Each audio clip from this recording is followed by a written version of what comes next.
Anda mungkin telah bercakap dengan AI minggu ini tanpa Anda sedari. Mungkin ketika Anda menghubungi syarikat insurans kesehatan Anda atau bank Anda, atau semasa Anda menyimak keputusan ujian. Sekarang, bayangkan perkara itu berlaku di setiap hospital, bank, dan organisasi pertahanan di seluruh dunia. AI bukan sesuatu yang akan datang, ia sudah pun ada di sini. Dan persoalan sebenar ialah, apabila ia membuat kesilapan, siapa yang bertanggung jawab? Saya berada di pejabat Jin AI di Tel Aviv, dan mereka pikir mereka mempunyai jawabannya. Menggunakan ChatGPT untuk menulis email adalah satu perkara, tetapi organisasi menggunakan AI untuk membuat keputusan perubatan, keuangan, dan operasi di mana kesilapan boleh membawa akibat yang sebenar. Dan itulah masalah yang coba diselesaikan oleh Jin AI. Banyak organisasi memerlukan sesuatu yang berbeza. Jin menyediakan asas untuk AI misi kritikal. AI misi kritikal ialah apabila membuat pilihan yang betul atau salah boleh memberi kesan buruk.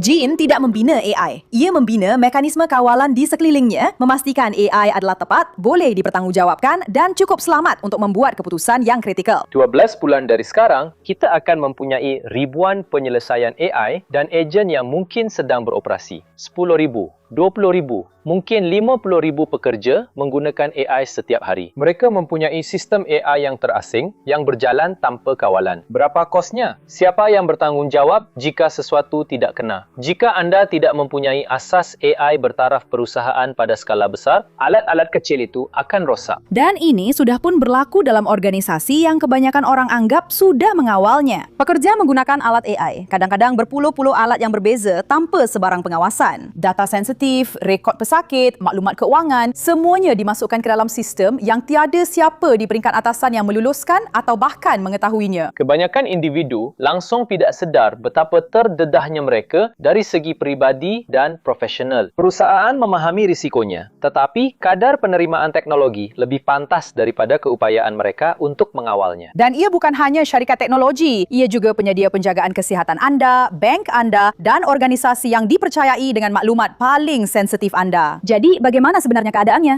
Ambil contoh Maccabi Healthcare Insurance di Israel. Dengan 2,6 juta ahli, ia mengendalikan ribuan permintaan pesakit setiap hari.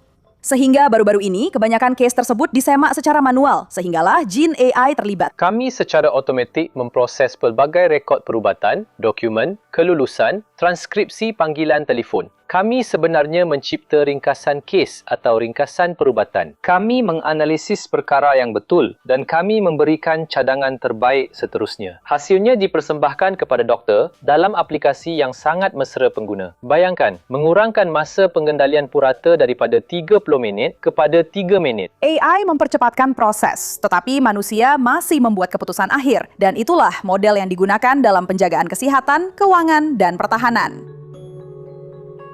Anda bekerja dalam bidang pertahanan. Dan pelanggan perisikan. Ada yang kita tak boleh sebut di sini. Apa yang Jin lakukan dalam dunia itu? Bayangkan, satu kecemasan sedang berlaku. Beribu-ribu sensor menghantar data mereka. Suapan video, laporan daripada orang ramai, panggilan telefon, peta, dokumen, imej. Jin menghubungkan maklumat-maklumat itu. Ia menganalisis sejumlah besar data dan maklumat. Ia mampu mengenal pasti corak yang sedang muncul jauh lebih awal sebelum manusia dapat mengesan.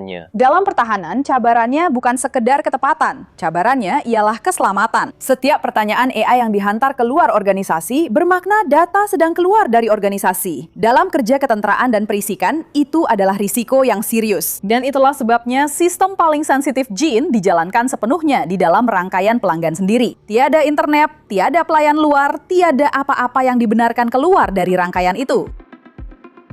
Berapa ramai pekerja yang Jin ada hari ini? Ya, di Israel kami ada 130 orang dan secara global kami ada 20 lagi. Di Singapura, di London, dan di New York. Ada satu lagi pasukan di pihak satu lagi yang mengendalikan bidang pertahanan, terdiri daripada orang dari Mossad Israel dan IDF. Dalam masa kurang daripada 2 tahun, Jin telah mengumpul 25 juta dolar, menandatangani kontrak bernilai puluhan juta, dan berkembang keluar Israel. Teknologinya sudah pun digunakan oleh beberapa organisasi kritikal terbesar di negara itu, dan kini mereka membawa model itu ke peringkat global. Kami percaya bahawa AI misi kritikal akan menjadi satu kategori tersendiri ini sama seperti keselamatan cyber. Bayangkan, AI beroperasi secara otonomi selama beberapa hari. Mereka mesti mempunyai mekanisme kawalan ini dan mereka mesti mempunyai infrastruktur ini untuk memastikan ia selamat, terjamin dan boleh dipercayai.